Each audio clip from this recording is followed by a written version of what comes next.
I'm just going to document the last 24 hours, 48 hours of Trump's posts on Truth Social. He posts about news, puts up bizarre videos, and I'm putting them here so you can see the memes and all that stuff. My theory is, I think he does it to drive Democrats crazy, and I think it works. I think they're all in therapy watching this, but it does give a unique insight into Trump's mind. This is what he himself posts. He ends up revealing a lot about the news and the issues that he's really focused on. It's kind of all these different things, everything from windmills to Jack Smith to California fires. It's all here, and it's a unique perspective and uniquely Donald Trump. Thanks for watching. Leave a comment below on your favorite of Trump's Truth Social posts. Let's watch. Hostages being held.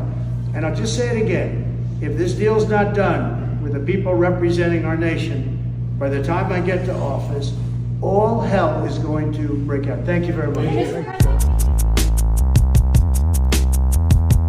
Yes, he did post that with the beat music at the end after he threatened Hamas if they don't release the hostages. Now, he backed it up with some writing here. This epic ceasefire agreement could only have happened as a result of our historic victory in November, as it is signaled to the entire world that my administration would seek peace and negotiate deals to ensure the safety of all Americans and our allies. I am thrilled American and Israeli hostages will be returning home to be reunited with their families and loved ones. Now, we predicted this just like Reagan did in 1980 when Iran saw that an adult was coming to town. They released the hostages in fear. Now, Trump has said that they will reap hellfire if they don't release the American hostages. Lo and behold, Hamas has already negotiated peace with Israel. This has nothing to do with anything Biden did. He's weak. With the deal in place, Trump writes, my national security team, through the efforts of Special Envoy to the Middle East, Steve Witkoff, will continue to work closely with Israel and our allies to make sure Gaza never again becomes a terrorist safe haven. We will continue promoting peace through strength throughout the region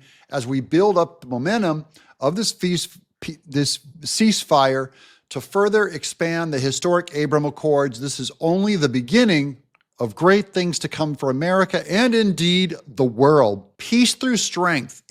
We have weakened America's military, and that weakness invites terrible things. Final paragraph from Trump. We have achieved so much without even being in the White House. Just imagine all the wonderful things that will happen when I return to the White House and my administration is fully confirmed so they can secure more victories in the United States. That's Trump on Truth Social. Okay, here's his next post is a retweet of Charlie Kirk. Greenland wants independence from Denmark. And this has a poll where the Greenland people, only 32% want to stay in Denmark, and the other 68% want something else. They want to be independent from Denmark. That opens up the ability for Trump to do a military deal with Greenland, further expanding our military cover over there. And that area puts us a lot closer to Russia, which is what we want. Here's Donald Trump again. I think Senator Blumenthal should take a nice long vacation in Vietnam where he lied about his service so he can at least say he was there. A whole bunch of Trump's tweets are just him slamming Democrats, mocking them. He has an incredible sense of humor. And then he also posted this episode of Mark Levin on Truth Social, where he talks about Trump's court cases with Jack Smith. David Schoen, I want to talk to you about the Department of Justice, Jack Smith, and their last effort to really abuse the rule of law for political purposes. This is very, very serious. You have a case in Florida. You have Judge Aileen Cannon, who is a fantastic judge, and so, of course, she's ridiculed by the usual low IQ lawyers on CNN and MSNBC, among others.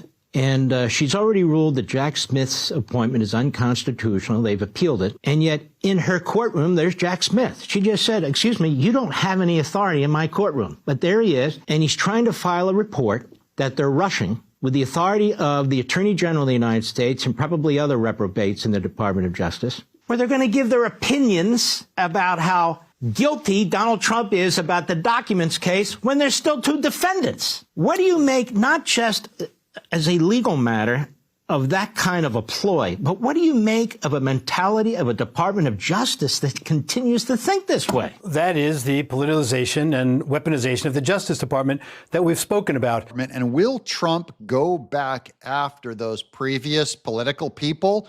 Now, Mark Levin, in the next clip, he's going to start making the case that you have to go after them. This is where you come in. You tell us in the comments below right now. Should they go after the previous Department of Justice, Merrick Garland, Alejandro Mayorkas, Christopher Wray? Can you get justice if you just leave? Are you supposed to ignore them? What will happen? Remember what Trump did, even with Israel and Gaza, with Hamas. Weakness. It projects weakness if you don't go after them. Then you invite them to do it again. You project strength and prosecute Jack Smith and Merrick Garland. It won't happen again.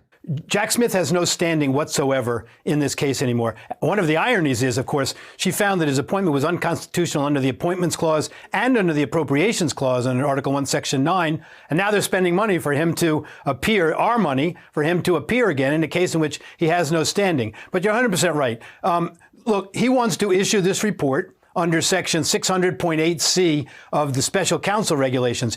He doesn't exist based on her order. So the special counsel regulations would never be triggered. And under Section 600.8C, it's only supposed to be issued after the conclusion of the matter. That matter has not concluded. Now, you know, their response in the U.S. Court of Appeals for the 11th Circuit is, well, on second thought, we won't publicly expose the report on the Florida case. We will about the D.C. case, and we'll show the Florida case report to certain senators and congressmen. Well, we know where that's going to end up. This reminds me of Jack Smith's move in the D.C. court after the Fisher case and the obstruction charges should have been thrown out. And he came in with a superseding indictment. And it wasn't supposed to include any official acts and so on. But he again engages in a speaking narrative to try to pollute the public with terrible things about Donald Trump that he made up, that has never been tested in any kind of cross-examination. And he put that out there. That's what he wants to do again. And the irony of that is they insist on a gag order for President Trump in each of these cases. And Trump still has that gag order on him. Like, if anything, Jack Smith should be gag ordered, and he's doing everything he can to leak his documents, both on the Mar-a-Lago case, where Judge Aileen Cannon completely shut it down, and they're trying to get her to show it to Congress. She's going to have to show it to Congress, and then they'll be able to leak it to the press. All this stuff that's redacted, not for the public. And guys, Trump won the election, okay? The people don't believe any of this crap. So the worst thing the Democrats can do is just try to throw, you know, one little pebble at Trump by releasing this material. It doesn't matter. Far more embarrassing things have been done and said about Trump. And he won the election overwhelmingly, meaning these people don't have the credibility even to carry their own message anymore. Nobody cares. This should not pass without a response.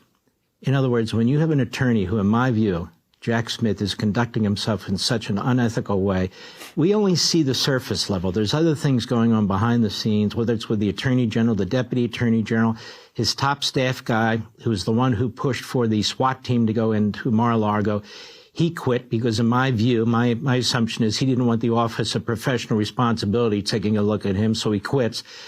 I don't think these guys, this cabal, what they've done to the country, what they did to the election process, what they've done to our legal system, the precedent that they've created, I don't think this should just pass without a full investigation by the new Department of Justice. Let the chips fall where they may. We're not just going to let this pass. You can't let this pass. I have one final clip of him, but first, here's what Trump posted. Again, on Truth Social, he posted this meme. They should all be disbarred and indicted. There's Jack Smith, Alvin Bragg, Letitia James, and Fani Willis. That's what Trump says. And they should be removed from office for corruption, bribery, and election interference. Here's the final Mark Levin. Take depositions, do interviews, and find out what the hell took place here, and then issue a real report. And if necessary, take steps with the local bar against certain lawyers, or if necessary, take legal action. What do you think?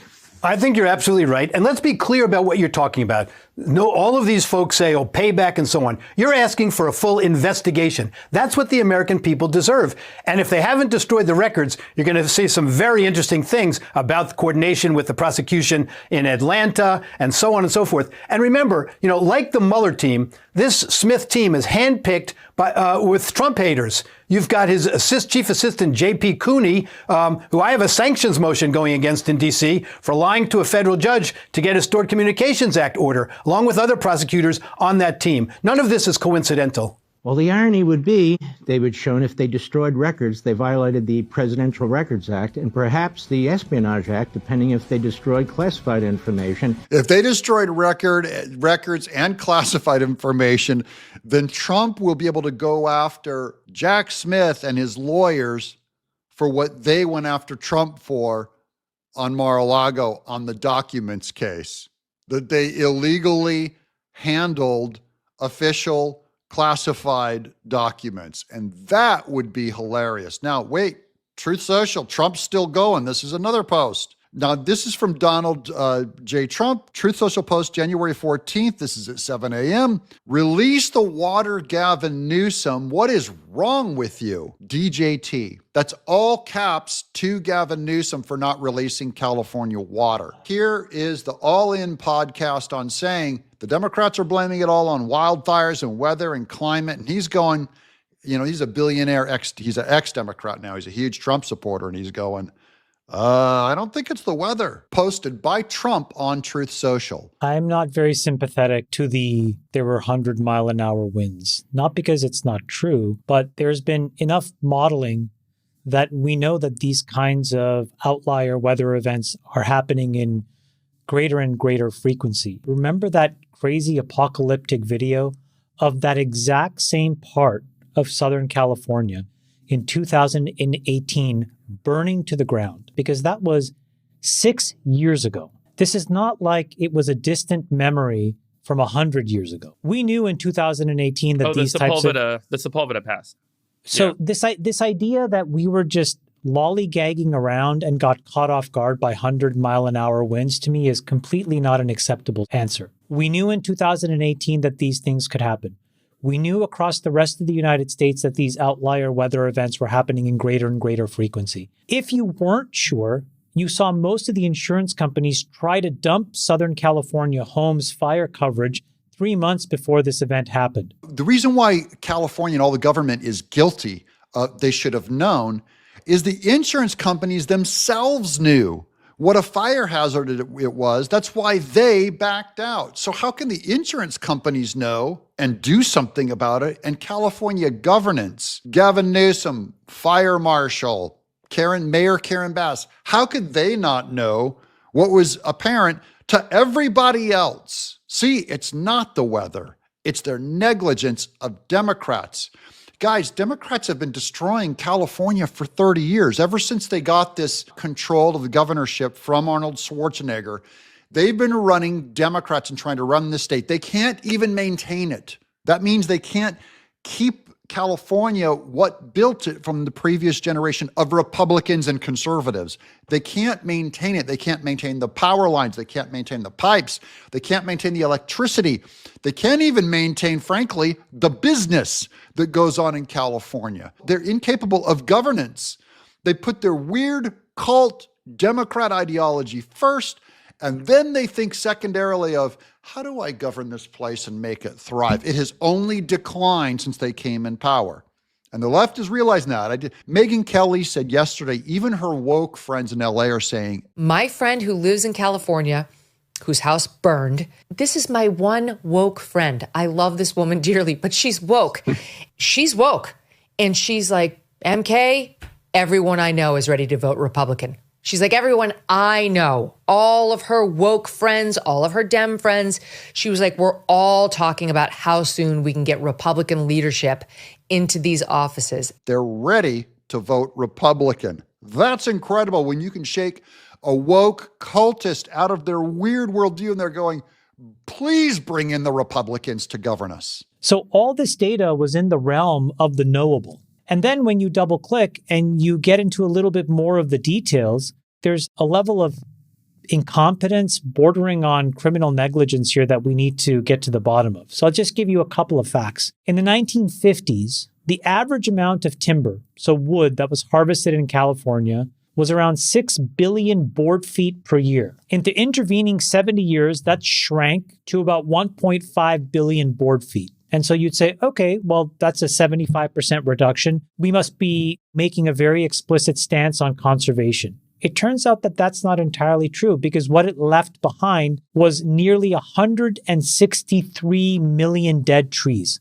Dead. And so you would say, well, those things should have been removed. The problem is that then there's this California Environmental Quality Act, CEQA, hopefully I'm pronouncing this right, and a whole bunch of these other regulatory policies that limited the ability of local governments and fire management to clear these dead trees and vegetation. And all of the environmental government in California that kept them from clearing that brush. Anytime you wanted it, by the way, I've hiked through those woods. I've told you guys this a ton of times. There were certain paths you couldn't walk down. You could step on a endangered species and wipe it out. So they didn't want people walking back. They certainly would never let heavy equipment like a tractor or a lumberjack or some kind of a crew to go in and clear out 100,000 dead trees. They have all these invasive beetles in there destroying all their trees. They left this dead wood fuel just sitting there ready to go. And it's the environmentalist policy that kept it from being cleared. Gavin Newsom, the people kept voting for it, saying, clear it out, and fires kept happening. And Gavin Newsom, that's how they slow walked the whole thing. You cannot pull a permit and get deep access into what you need to do because they're too busy trying to save the California gnatcatcher. Some little bird, or an endangered, rare bird, that lives in the chaparral in California, so they wouldn't let you cut the chaparral down. The chaparral is like tumbleweeds and stuff growing right up to the houses so they could save the California gnatcatcher. Well, now that it is all burned to the ground, and you have burned hundreds, if not thousands of California gnatcatchers, environmentalists have done more to destroy the endangered species, the rare flora and fauna, just rare instances of certain vegetation that only lives in that place. The environmentalists killed it. And I think that that's a really big deal. And when you double click on that, here's where you find the real head scratcher. Multiple bills, AB 2330, AB 1951, AB 2639, all rejected by the Democrat-controlled legislature, or worse, vetoed by Governor Newsom, that would have exempted these wildfire prevention projects from CEQA and other permitting issues. Then there were other bills to try to minimize the risk of fires by burying power lines underground. SB 1003, as an example, went nowhere, didn't even get to the governor's desk. They could never bury their power lines under the ground where they belong, because as soon as you break shovel into ground, you're killing grubs, worms, rare endangered species, walking over paths, having to get easements to, run whole lines through whole communities. It will never work in California. It will never get rebuilt because of the environmentalists and the Democrats in California. So it was just easier for them just to leave these old power lines up that were frankly dry as a bone, so old, and they were cracking. Heavy wind comes in and down they go. Power lines set, fires. It's California Democrats can't govern. They can't think, they don't have the will to make the sacrifice to put the power lines underground where they belong. But in California, they don't have the will because it's a religion. They don't care about the physical properties of electricity and power, that it should be underground. They have this weird faith. I don't even want to say the pro-greenie Gaia worshiping movement. Marxism, it's anti-business is their true endgame. They want to stop building. They don't like shovels. They don't like tractors. They don't like the fuel, and they don't like people.